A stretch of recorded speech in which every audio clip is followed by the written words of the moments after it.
Dans les 2 premiers cours sur l'histoire dynamique de la sculpture, je n'ai pas seulement présenté une histoire de l'art qu'on peut lire dans le livre d'histoire. J'ai essayé de décrire certaines tendances et évolutions que j'ai découvertes et vécues lorsqu'elles avaient un rapport avec ce qui m'intéressait moi-même dans mon travail. Dans ces 2 cours, j'ai parti de 1969, quand j'ai commencé mes études à Wimbledon School of Art. Un de mes professeurs était l'artiste Roger Ackling, une personne extraordinaire, obnubilé par les années banquettes, et Alfred Jarry, et lui-même membre du Collège de pataphysique, une référence claire à ne pas confondre avec le Collège de France.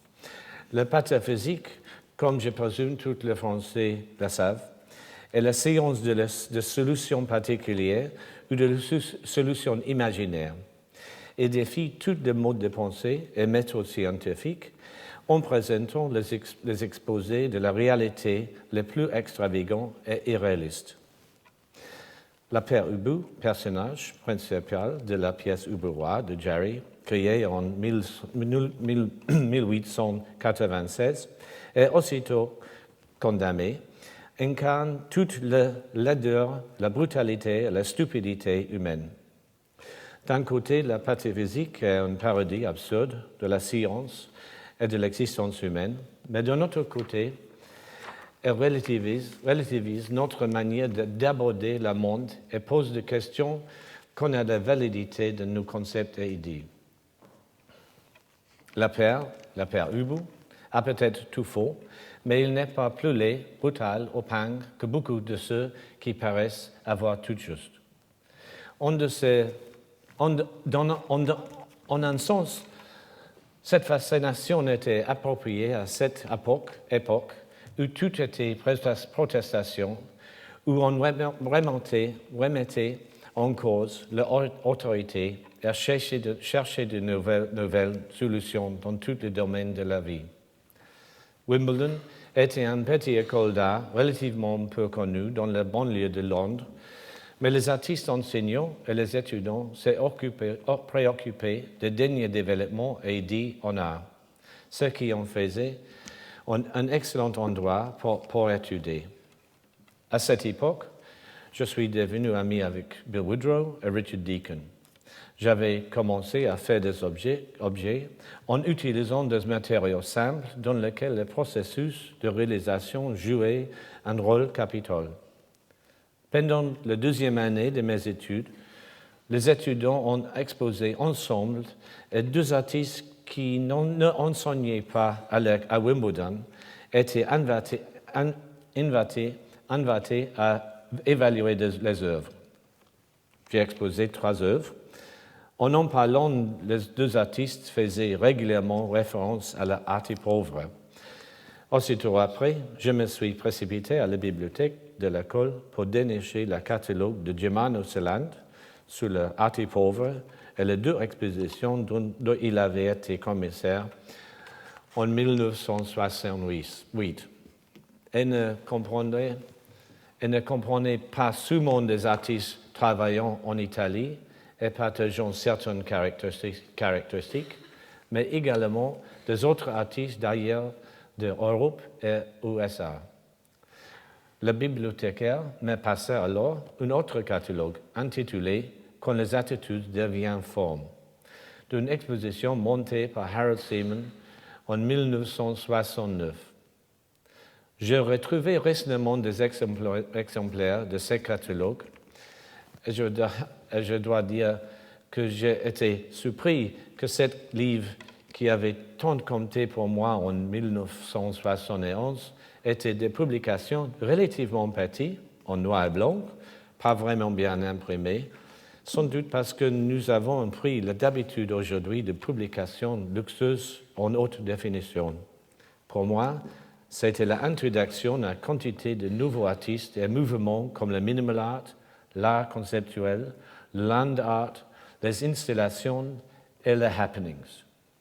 Ce que je ne comprenais pas et ne pouvais d'ailleurs pas avoir compris était ce que cette richesse de nouveaux mouvements et œuvres d'art était le fruit de 20 ans d'évolution en Europe et en Amérique depuis la Seconde Guerre mondiale. Au bout du compte, il n'y avait aucun doute que tous les matériaux et que n'importe quelle matière pouvait être utilisée pour faire de l'art. Il importe de la même façon que le thème et le contenu de l'art ont été élargis jusqu'à couvrir la plupart des champs imaginables de l'existence humaine. Ma première impression était celle de toute une nouvelle génération internationale d'artistes faisant des choses avec des matériaux qui ne ressemblaient pas à l'art du passé et que la motivation aussi était différente du passé. Comme les discussions portaient sur les idées ou concepts, le travail relevait clairement d'une approche plus intellectuelle. Historiquement, il y a toujours eu beaucoup plus de peintres à l'œuvre que la sculpture, sans doute parce que les sculptures ont besoin d'un espace dans lequel tous les à côté typiques de la sculpture, la poussière et le bruit, sont aussi possibles et qu'il n'est pas toujours simple de trouver les matériaux et outils nécessaires. Il n'a jamais été très en vogue que les enfants fassent de la sculpture chez eux, dans le salon, et ça n'a jamais été non plus bien populaire dans les écoles. Pendant les années 60 et juste dans les années 70, cependant, le nombre d'artistes intéressants à la sculpture a augmenté. Et c'est parce que la sculpture n'était plus basée uniquement sur les talents traditionnels requis dans le passé et faisant partie de l'éthique de la sculpture. Le talent du passé était la technique développée pour permettre aux sculpteurs d'avoir le contrôle total sur le matériau qu'ils utilisaient. Dans la période après-guerre, l'attitude qui a commencé à prévaloir en sculpture consistait à utiliser des matériaux avec l'intention de montrer quelque chose de plus profond sur la nature de ces matériaux. Le travail de César, Serra, Dan Flavin, Walter de Maria et James Turrell est en part le fruit d'un changement d'attitude. Avant, le rôle de sculpteur était de déterminer la forme des choses et il était maintenant de donner aux matériaux plus de facilité à faire ce qu'il fait naturellement. Quand ces œuvres suivent les lois de la physique et de la chimie, elles sont l'expression de la loi fondamentale qui gouverne tous les matériaux, y compris nous-mêmes, et de cette façon, elles renvoient à l'universel. Elles montrent souvent l'humanité dans un cadre d'existence qui est parfois poétique, mais qui conduit souvent à comprendre plus humblement notre position dans l'univers. Encore une fois, comme ça avait été le cas avec les religieux dans le passé, les artistes créaient une image de genre humain qui oscillait entre la perception exagérée que nous avons de nous-mêmes, du fait de notre pouvoir de réflexion et d'intelligence, comme étant au centre de toute chose, et le fait de réaliser que nous ne sommes probablement rien de plus qu'une curieuse manifestation entropique de la matière. Ces œuvres basées sur ce qu'on appelle souvent le principe de truth to material avaient trois aspects fondamentaux. Premièrement, l'idée ou l'intention. Deuxièmement, le processus. Et troisièmement, le résultat ou l'œuvre finie. Tous trois apparaissant avec un degré d'importance invariable. Parfois, l'idée était le principal argument, et dans l'art conceptuel, elle faisait tellement d'ombre au matériel qu'on pouvait décrire certaines œuvres comme des idées à propos de matériaux. Se référant encore une fois à l'intégralité du rapport entre la matière et le langage. Le processus utilisé était naturellement dicté par le matériau. Cela pouvant aller de suivi de nos pas à travers le monde, comme dans le travail de Stanley Brown et Richard Long, jusqu'à l'analyse de détails secrets de notre empreinte dans le monde, comme chez Joseph Beuys, Mario Merz et Brotas, ou au processus industriel lourd comme le matériau manufacturé, l'excavation, le forage ou la fusion dans les œuvres de Smithson, Matta Clark et Richard Serra. L'artiste est devenu acteur de changement qui a formulé, ordonné et organisé sans même avoir eu à toucher le matériau, comme c'est le cas avec Don Judd et Solowit. Beaucoup pourront trouver que c'est contraire à l'idée communément admise selon laquelle, en sculpture, il est essentiel d'y mettre les mains. Dès lors que l'œuvre d'art est la réalisation d'un concept ou d'une idée, certaines œuvres semblent fonctionner dans une zone libre de critères esthétiques. Il est difficile à évaluer si le falaise emballé par Christo relève d'un emballage sensible ou si le puits foré sous une profondeur d'1 kilomètre par Walter de Maria aurait pu être plus expressif, ou encore si le volume négatif de Michael Heitzer aurait été plus beau s'il avait choisi d'autres proportions ou les avait creusées à un autre endroit. Les besoins de critères pour de telles œuvres étaient d'abord dus à leur existence. Le processus est réduit à un geste et les appréciations quant à la qualité de l'œuvre revenaient à évaluer sa base conceptuelle, au savoir si c'était une idée originale, bonne ou mauvaise. Les détracteurs de ce type d'art, et il y en a beaucoup, parmi lesquels des critiques éminemment qualifiés, évoquaient ce type d'art comme du art good idea art, bonne idée art. C'était une grande époque d'innovation et de découverte, et pour un étudiant en art, une période extrêmement excitante pour vivre et travailler. Anthony Caro et un groupe de sculpteurs soudant du métal n'ont cessé d'insister sur la définition de la sculpture comme étant fait à la main, bien manufacturé et défini seulement par ses qualités formelles.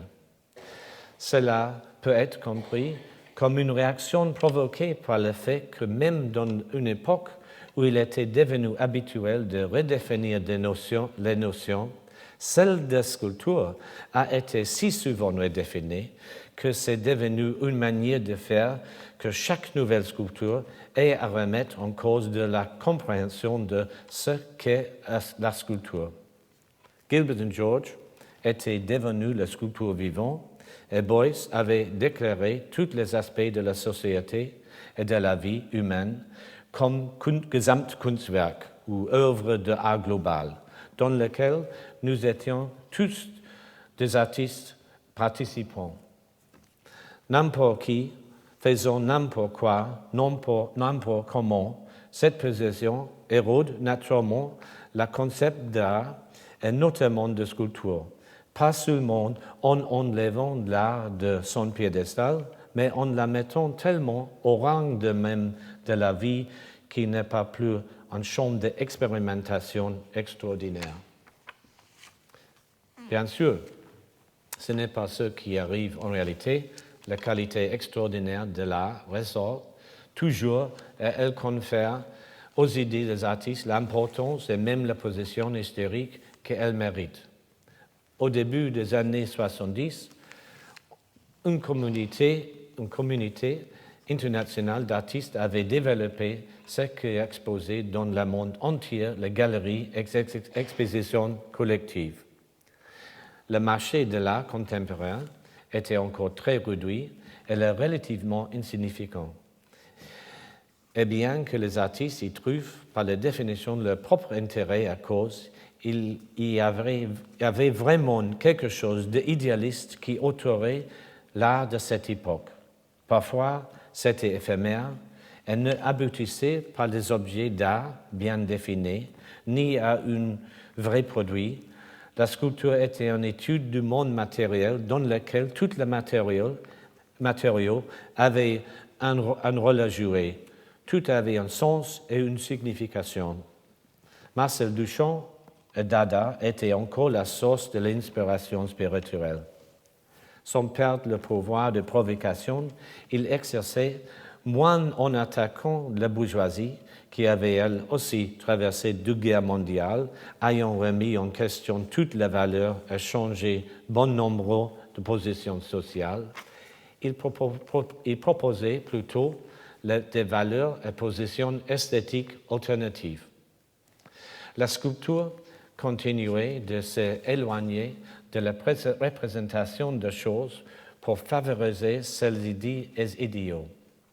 La quête de liberté individuelle et des contenus spirituels étaient les sujets de l'époque, et cela s'est exprimé souvent en montrant le cadre naturel et les limites de l'existence humaine.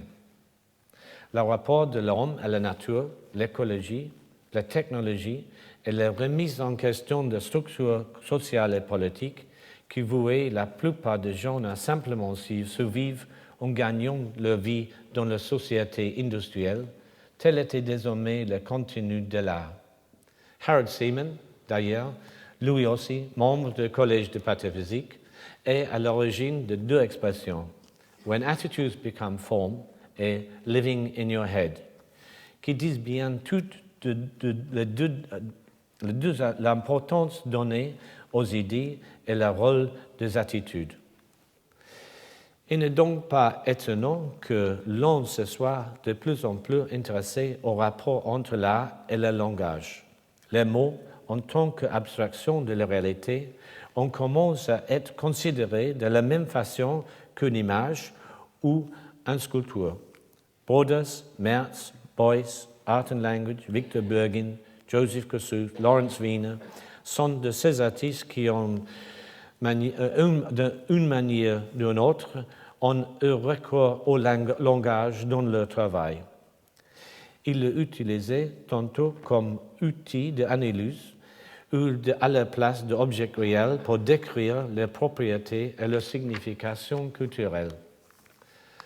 Tantôt en référence à la littérature et au rapport entre art et poésie. C'était bien sûr aussi, comme d'habitude, le moyen d'argumenter, de persuader, d'expliquer le contenu des œuvres d'art et des intentions de l'artiste. Les théories et explications étaient démises et souvent une œuvre était accompagnée d'explications en lieu d'un simple titre. À l'évidence, le langage fonctionne comme tel parce qu'il est développé en mettant de façon efficace un sens dans une forme concise. Dans la vie de toujours, nous ne retenons qu'une partie de nos expériences et perceptions comme étant pertinentes. Autrement, nous aurions trop d'informations à traiter. Mais la fonction des sculptures et des œuvres d'art, en général, est de proposer une expérience intense. Réduire l'art à ses explanations rationnelles est devenu une partie de notre culture actuelle et a engendré une gigantesque industrie pilotée par les personnalités intéressées, avec toutes par elles-mêmes, et des groupes au discours bien peu poétique. Souvent, l'expérience artistique est réduite à une bataille de mots. Un autre important mouvement concomitant de l'art pauvre est partiellement présent dans les expositions de Chelland et Seaman était le minimal art. Une série d'expositions à Londres à la Galerie Lisson de œuvres de Don Judd, Carl André, Sol LeWitt et Dan Flavin m'avait fait grande impression. L'effet en avait été si profond que je ne me voyais même plus comment l'art pourrait encore se développer après ce point final définitif dans l'histoire de la sculpture. La première fois que j'ai vu une œuvre de Dan Flavin, j'ai été frappé par la profonde démonstration de comment la lumière artificielle ou autre crée un espace en étant perceptible car sa source est sur surface qu'elle touche. C'est quelque chose dont nous nous rendons compte au quotidien, car tout simplement l'espace disparaît à l'instant où nous éteignons la lumière. L'œuvre de Dan Flavin réduisait l'art à ses fondements physiques élémentaires. Ce que je trouvais intéressant dans le minimal art, c'était ses qualités essentielles et le fait qu'il évite de jouer avec les émotions du spectateur. Il ne racontait pas l'histoire, il ne cherchait pas d'être drôle ou séduisant, il investissait juste l'espace et se faisant inverser le rôle traditionnel du spectateur devant l'œuvre d'art.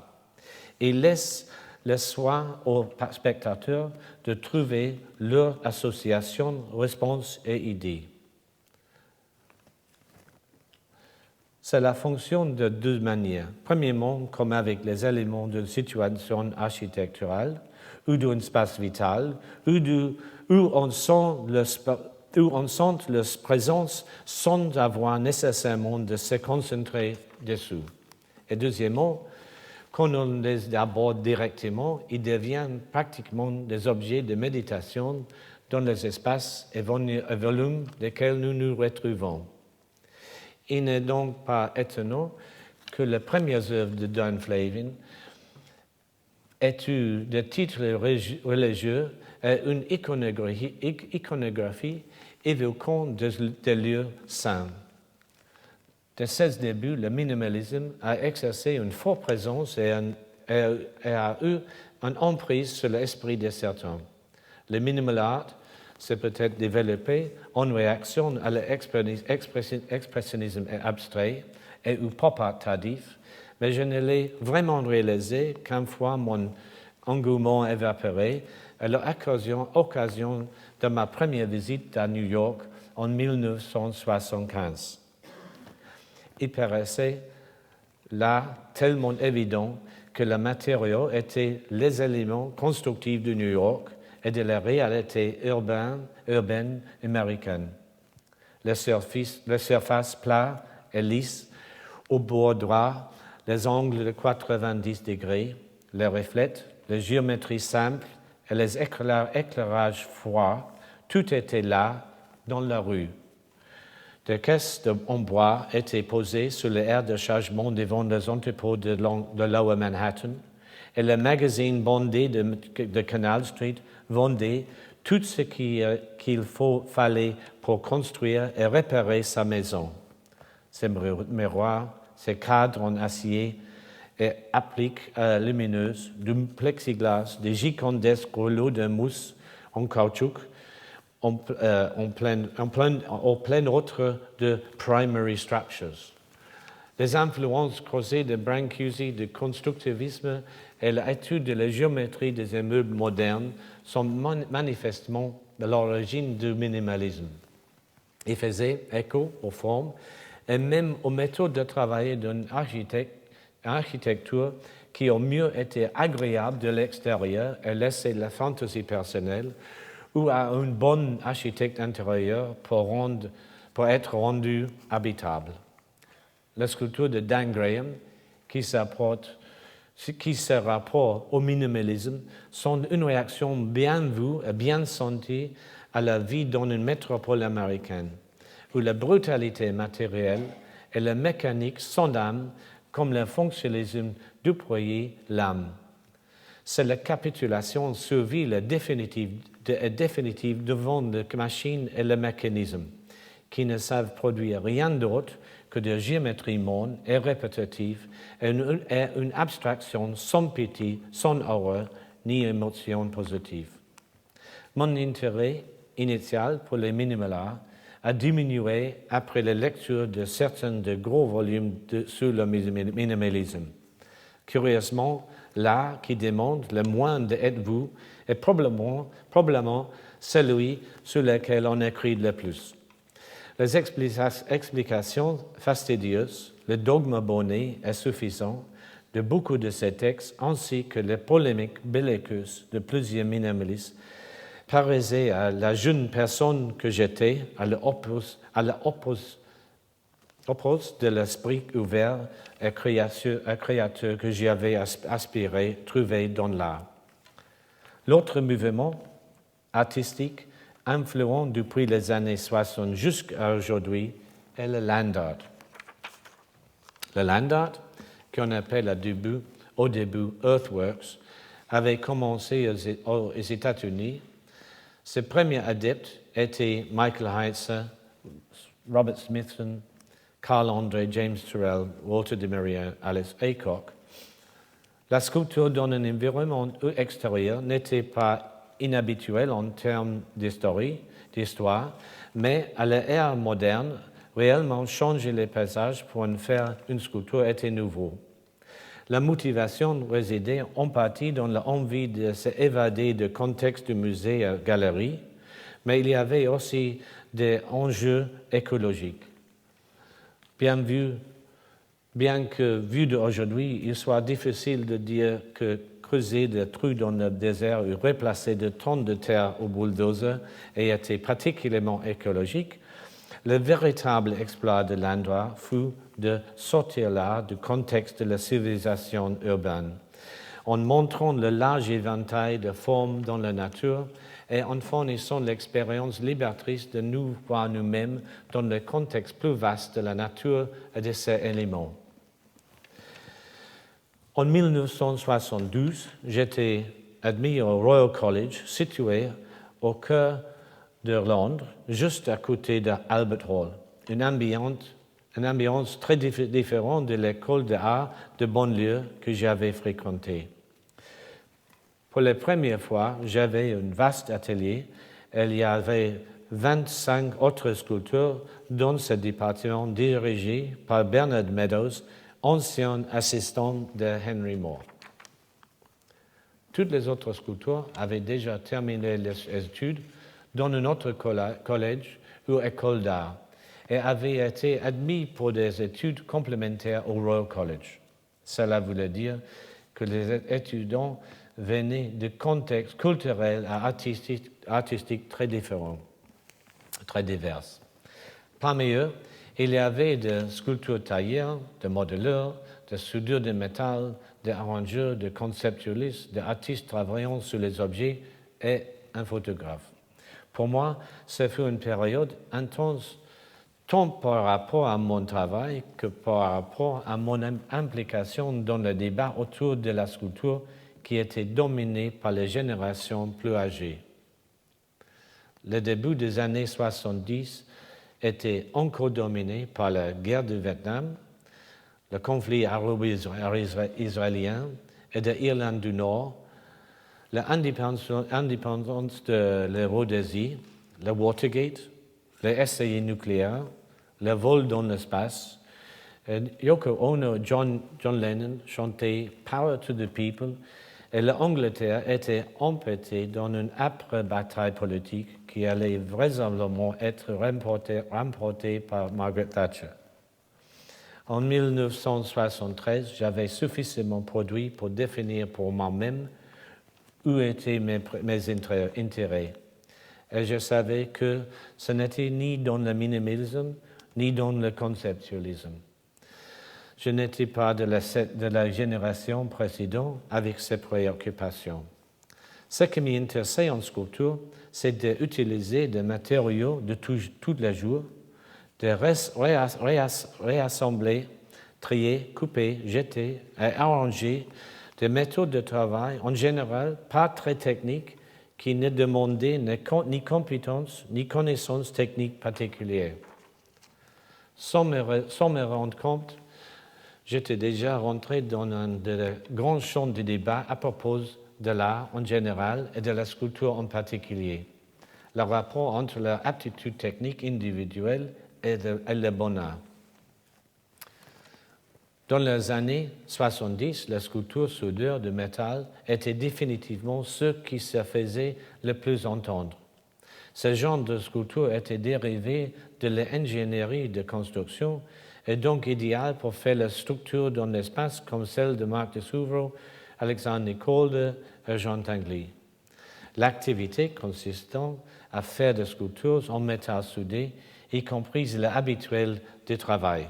Le bleu de travail, le cassier métallique, le sandwich et la thermos pour la pose de thé, et la notion de contrôle de qualité relèvent certes d'un paradis intéressant de la production industrielle, mais ce n'était pas pour moi.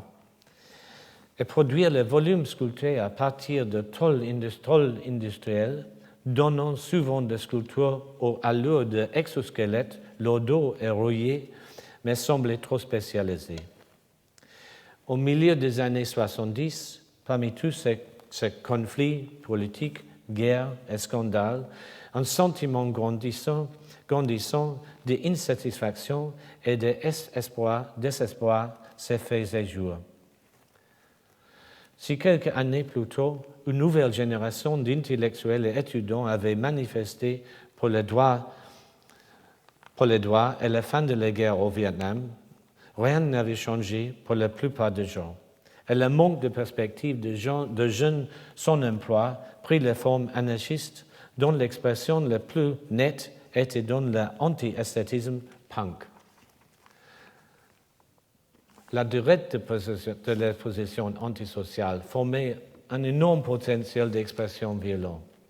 Personne de mon entourage n'était désespéré au point de devenir punk, mais secrètement, nous avons tout absorbé cette énergie et compris la haine de l'homme de cette existence moribonde qui attendait la grande majorité. Les bonnes intentions de la génération précédente ont commencé à s'ébranler. Finalement, ils avaient obtenu ce qu'ils voulaient. Le boulot de la génération précédente est poussé par la guerre et il était juste en train de s'installer dans un confort à long terme tout en la gardant sous le contrôle et certains d'entre eux y sont encore. Dans l'art, vers la fin des années 70, il apparaissait de plus en plus que la stratégie de Duchamp d'introduire le nouveau matériau et objets non artistiques dans le domaine de l'art était en perte de vitesse. C'est en fait inévitable dans un monde fini. Et l'attention se tourna vers la question de savoir ce qu'on voulait exprimer avec le matériau déjà disponible et quel est le rôle de l'innovation dans l'art. J'ai terminé mes études au Royal College of Art en 1977 et je suis parti m'installer à Wuppertal en Allemagne où j'ai commencé à travailler ma première exposition personnelle. À ce moment-là, il y avait beaucoup de grandes expositions de groupes ou rétrospectives consacrées aux nouvelles tendances dans l'art. Il est apparu assez vite qu'on exposait beaucoup plus de peintres que la sculpture. Une fois de plus, la fameuse définition de la sculpture était amplement confirmée. La sculpture est ce à quoi on se heurte quand on recule pour mieux voir la peinture. Manifestement, quelque chose avait changé et à l'étonnement de beaucoup, une nouvelle forme de peinture figurative a reparu. D'abord, un groupe de peintures italiens, élégants et plein d'imagination, puis tout un ensemble de peintres allemands se font fait remarquer. Le fait que les peintres allemands n'étaient pas tous de la même génération montrait bien que la peinture avait été un peu négligée dans les décennies précédentes. Ce nouvel essor de la peinture n'a pas banni les artistes d'un mouvement qui avait été juste là sous les projecteurs, mais ils devaient accepter qu'ils n'étaient plus les seuls et qu'il y avait des conceptions de l'art assez contraires qu'il faudrait avoir pour partager l'intérêt du public. L'art conceptuel, basé sur l'idée, considérait la nouvelle et lourde peinture comme rétrograde, et les peintres regardaient l'autre bord comme un évolé d'idées insensées. D'un côté, on avait une approche plus conceptuelle, l'héritage de Duchamp à Dada. Et de l'autre, on avait une peinture expressive qui touche aussi et qui s'est rattachée plus à Picasso, à l'expressionnisme, à l'action painting. Plusieurs des différences entre ces divers courants n'ont pu se réconcilier même à ce jour. Cette vague de peinture a eu pour effet de réintroduire un contenu beaucoup plus expressif dans l'art en général et de replacer les figures au cœur des préoccupations. Notamment le peintre, sculpteur George Baselitz, Markus Lupus, Jörg Immendorf et la sculpture figurative, Penck, étaient dans leurs caractéristiques bien plus près des mouvements artistiques regroupés sous le terme générique de l'art brut. Il n'y avait pourtant rien de naïf ou de primitif dans l'œuvre de Immendorf, Brandenburg Tor, exposée à la Documenta de Kassel en 1982, et la sculpture de Georg Baselitz, exposée à la Venise avec sa forme en bois expressément taillée à l'âge, fut un choc pour certains et le début d'une époque pour d'autres. La sculpture devint moins une démonstration réfléchie de ce qu'on pourrait faire avec le matériau et revient du terrain d'essai esthétique avec le pouvoir de choquer. Après ça, nombre de sculptures qui avaient fui la représentation de la figure revient à la sculpture figurative. Vers la fin des années 70, une génération plus jeune de sculpteurs a vu le jour en Grande-Bretagne. Tous ils avaient étudié dans les années 70 et suivi le conflit entre les divers groupes de sculpteurs. Tous avaient bien conscience des enjeux. Le groupe initial comptait Bill Woodrow, Richard Deacon et moi-même. Nous avons été rejoints plus tard par Anthony Gormley, Richard Wentworth, Jean-Luc Wilmot, Anish Kapoor, Alison Wilding et Sherazade José. Puis par un autre groupe d'une vingtaine de sculpteurs qui s'était fait connaître sous le nom New British Sculpture. À la différence de l'époque où ces sculpteurs ont émergé collectivement, ils avaient peu en commun. Bill Woodrow avait réalisé un travail lié au land art, mais il s'était détourné de ce qu'il considérait comme des idées trop pastorales et s'était mis à faire la sculpture à partir de choses existantes déjà en tant qu'objet.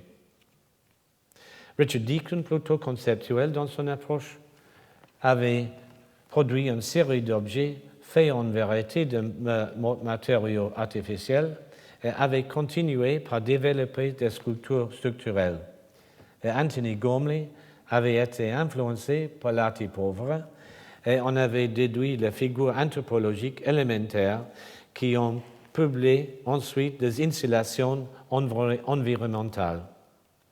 Quant à Anish Kapoor, l'œuvre de ses débuts faisait allusion à la culture indienne et il a produit ultérieurement des objets dans lesquels se reflètent des aspects de phénoménologie matérielle et du fétichisme de l'objet.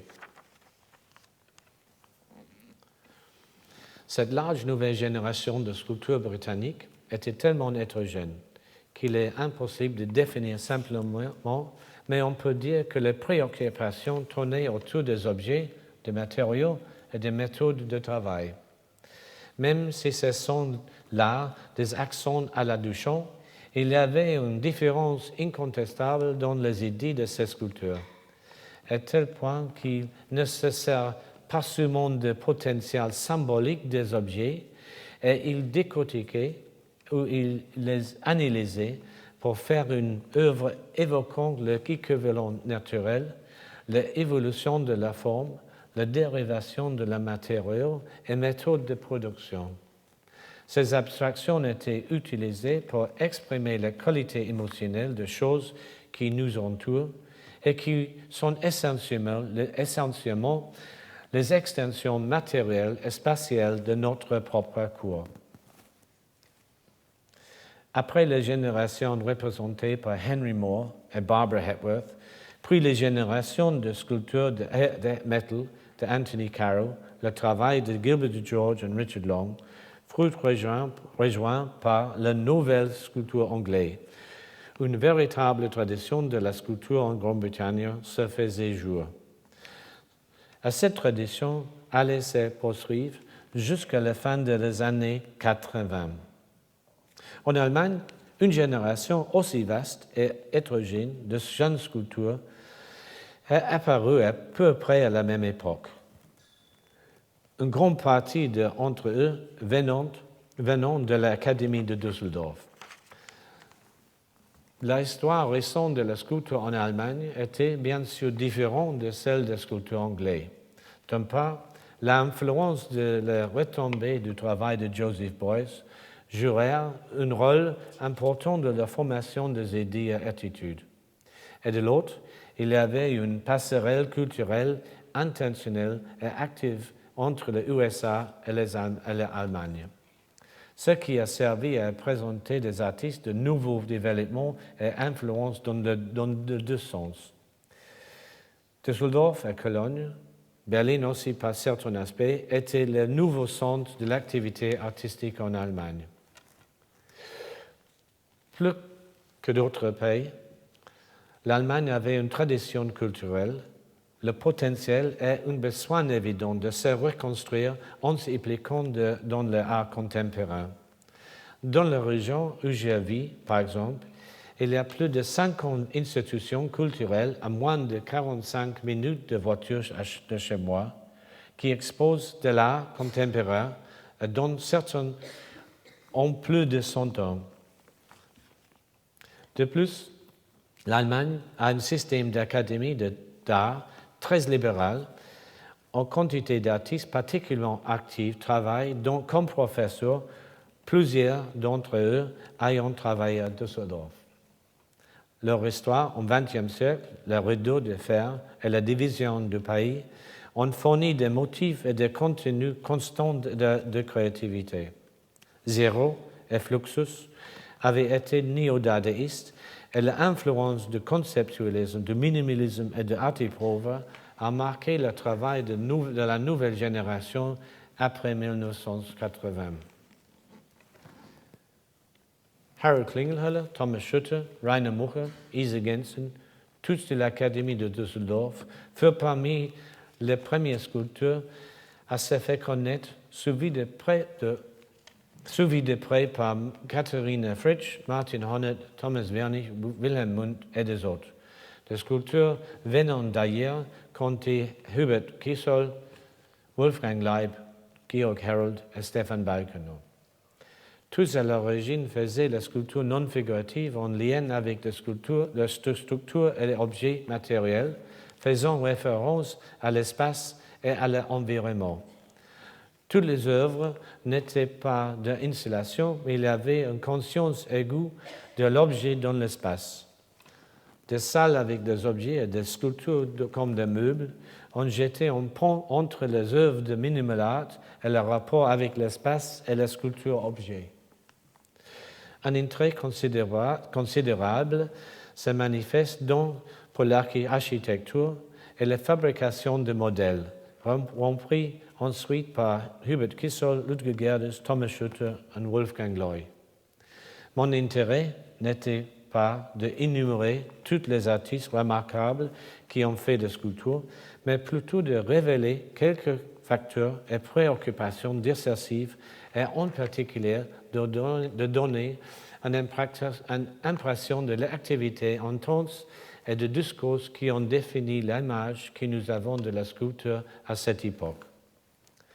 Ce tableau comprend bien sûr beaucoup d'autres sculpteurs de presque tous les pays européens et des USA, mais les mentionnés tout dépasserait le cadre de cette cour.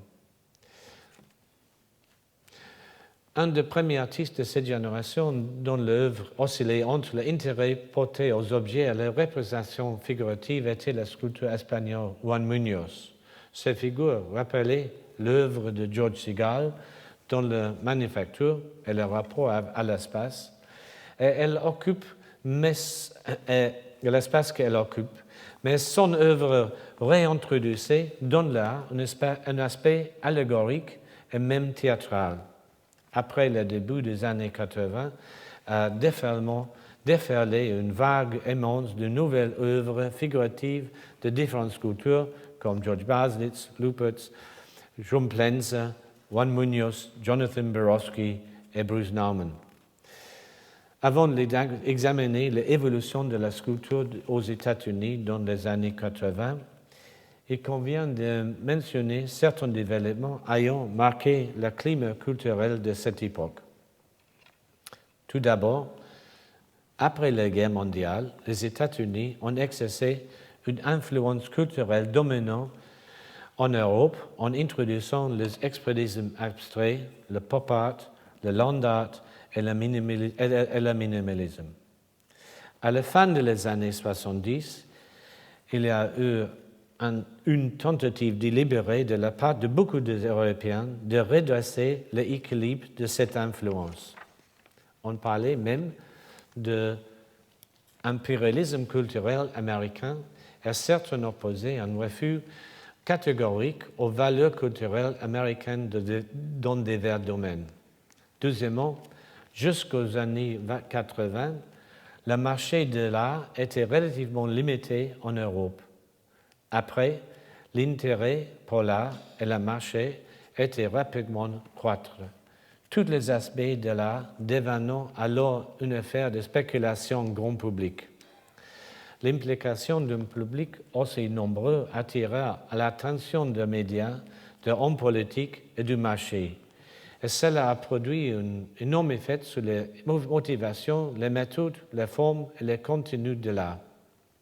Troisièmement, en 1989, Jean-Hubert Martin a organisé l'exposition Magiciens de la Terre et formalisé ce que beaucoup d'artistes avaient réalisé depuis plusieurs années. L'art s'est été globalisé. Cette exposition a fait entrer l'art de beaucoup de nations et de cultures dans le mainstream, tandis qu'elle introduisait l'art occidental dans tous les coins de la Terre et dans beaucoup d'endroits où l'art contemporain n'avait auparavant joué aucun rôle. Et enfin, les attitudes libérales, parfois hédonistes des années 60 et 70, ont été remplacées par les préoccupations pour l'environnement, des attitudes postcoloniales, le peu de du sida, la liberté citoyenne, le droit des femmes et beaucoup d'autres causes justifiées. Tout cela, hélas, a été regroupé sous la bannière de ce qu'on allait appeler le politiquement correct, pratiquant la censure pieuse et présomptueuse pour remplacer le contenu artistique par les attitudes politiques et sociales. Aux États-Unis, où la sculpture était toujours été tenue en grande estime, on peut élégamment trouver quelques racines de cette tendance des années 80. David Smith, John Chamberlain, Alexander Corder et Joseph Cornell pourraient tous représenter les différentes approches de la sculpture surmodelée, construite et faite de l'objet. Leur travail a été suivi par la sculpture pop art de Klaus Oldenburg, George Segal et Andy Warhol. Ces œuvres étaient basées sur des objets parodiant ou rejoignant la société américaine de consommation, dont elle mettait en exergue les objets comme des icônes, un thème récurrent des artistes américains. Important le pas au pop art dans les années 60 vient alors l'art conceptuel, land art, le minimalisme, qui dans l'essence essaie tout de détourner l'attention de l'objet trouvé au autre en procurant au spectateur une expérience matérielle ou spatiale. Il s'agit là de Don Judd, Dan Flavin, Carl Andre, Larry Bell, John McCracken, Richard Serra et beaucoup d'autres. Toujours sur un mode dialectique, le développement souvent en sculpture fut le retour à l'objet de consommation avec les artistes comme Jeff Koons, Haim Steinbeck et Robert Goldberg. Koons, notamment, a traité les objets en fétiche pour en faire des produits de marketing dans lesquels le mécanisme de la consommation devient pratiquement partie intégrante de l'œuvre. Produit par tout moyen disponible, l'audace parfois absurde et déplaisante de l'œuvre permet à Jeff Koons de formuler un vrai jugement artistique sur les objets, l'esthétique et la possession. En Angleterre, la presse et les médias s'étaient toujours indignés et moqués de l'art contemporain de Henry Moore à Richard Long, jusqu'au moment où l'engagement d'un acteur commercial a provoqué un nouveau dynamisme dans ces rapports. Les artistes avaient déjà appris à faire avec l'attention des médias et même à en profiter. Mais la nouvelle génération de sculpteurs, à savoir Damien Hirst, Mark Quinn, les frères Chapman, Tracy Hemmings et Rachel Whitehead, ont poussé ce rapport à une autre dimension. À la fin de plusieurs décennies de ready-made, ces artistes ont introduit dans le domaine de la sculpture quelques-uns des derniers matériaux disponibles encore inutilisés. La nature et ses organes, les dessous, le fluide organique et le monde en négatif. Dans les années 90, ce qui auparavant relevait de l'intérêt éclectique de quelqu'un était devenu la culture des masses. Sensations devinrent alors ce qui avait été jadis la fontaine de Duchamp et le modèle pour une sculpture de Baselitz. Un assaut esthétique nécessitant un effort d'assimilation, mais qui bouclait un processus historique. Il est dans la nature de l'art de ne jamais pouvoir prédire ce qu'il sera à l'avenir. Il n'est pas facile d'avoir un jugement définitif dans le présent tant qu'il reste en pleine évolution. On peut en revanche considérer quelques facteurs actuels. La sculpture est connue en évolution réellement dynamique, car un de ses principes est qu'il relève d'une rare catégorie d'objets matériels qui s'interdisent de céder au fonctionnalisme. Les nouvelles tendances vont vers l'occupation du terre de la consommation de musées et d'espaces publics qui ont souvent recours à la structure et l'installation technique pour en amplifier l'effet. À l'heure actuelle, on fait plus de sculptures que jamais auparavant dans l'histoire. Le répertoire de techniques et de thèmes englobe absolument tout. Il y a pléthore d'occasions et de ressources pour faire de la sculpture. Le problème, ce ne sont pas les possibilités. La sculpture d'aujourd'hui dispose de nouveaux matériaux et de techniques de CAO. Fabriquer des choses n'est pas le problème, mais le noyau de l'activité reste toujours du domaine de l'intention artistique, de l'orientation et de l'expression. Merci.